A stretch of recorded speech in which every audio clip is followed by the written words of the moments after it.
It's a warm August night, and you feel the heavy air against your skin. And although the sun has already gone down, the full moon still casts your shadow on the cool cement. You and some friends are making a late night walk home from the Lincoln parking garage, and all of a sudden, you see this man on the floor, not moving. What would you do?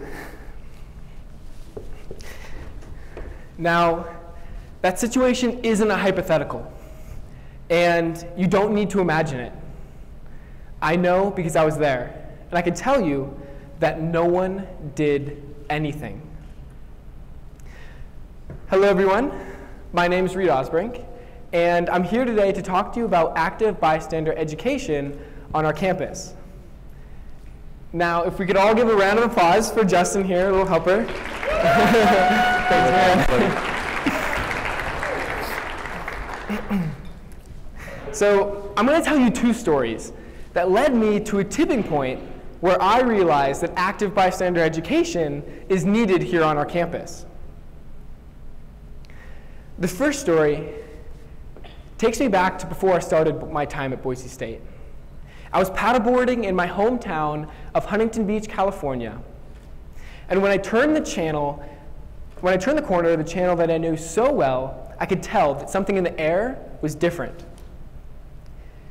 You see, I saw a few paddleboarders and I saw a few kayakers that were grouped together, but their smiles and happiness that I was so used to were replaced by a very somber tension in the air. Something didn't feel right to me. And as I paddled over to them, my voice shattered their silence. "Is everything okay?" I asked. "No," was the reply. "My brother's under the water." He meant that his brother was drowning. I didn't even have time to process before I jumped in and felt the cold, salty water splash over my face. I dove in and began the search. You see, nobody was calling the paramedics, nobody was organizing, and no one was in the water until I came along and was a catalyst for response. Now, unfortunately, that person didn't make it. And no one knows whether intervention would have changed that. But again, I realized that no one did anything. Now, my next story takes us right here. What's happening at Boise State? In October, I was working as a resident assistant in my residence hall, and while I was happily programming away, a situation was unfolding in the adjacent hall. A Boise State freshman was getting brutally assaulted. And then, instead of getting the medical attention he needed, he was put to bed for 13 hours. See, news of that night spread like wildfire. And as soon as it hit my ears, I was taken back. I couldn't believe that something like this could happen on our campus. But I was wrong. And as the information of that night continued to trickle in, I found out that none of the onlookers and none of the roommates reached out for help. That night, on our campus, when it mattered the most, no one did anything. Now, no one did anything partially because of the bystander effect, which says that the more people present in an emergency situation, the less likely any given individual is to help. Now, this happens for two reasons.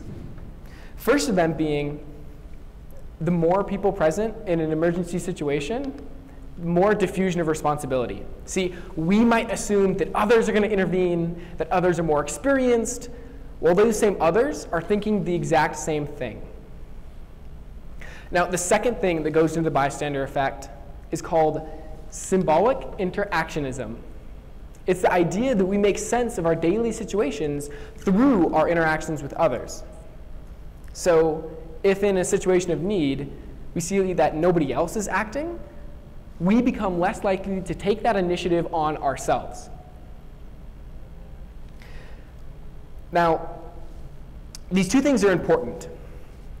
And we study them because it helps us digest and process statistics like these, which say that when the average American is faced with injustice, only 30% of them will intervene.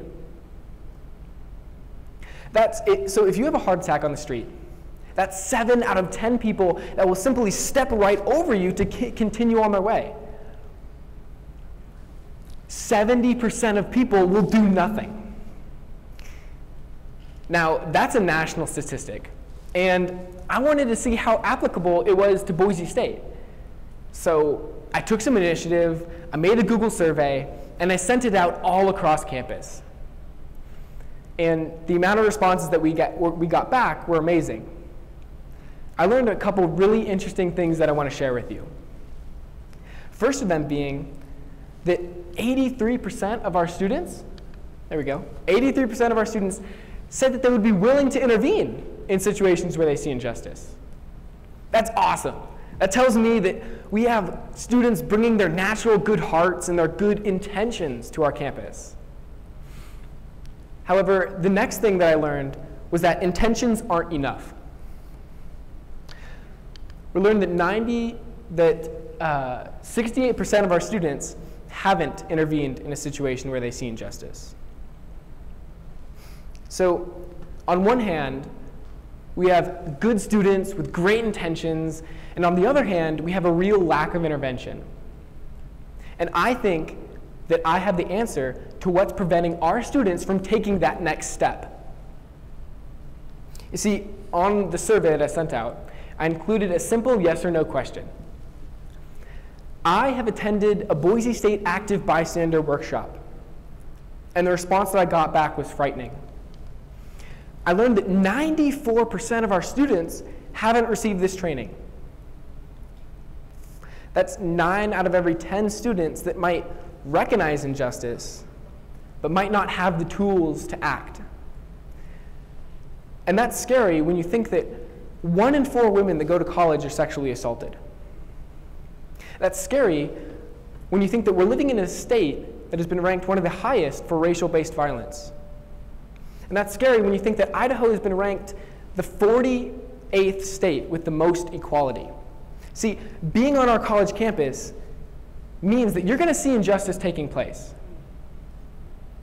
And I can tell you that normally, colleges provide their students with the tools to tackle this injustice. I can tell you that in the past 5 years, active bystander training has grown exponentially.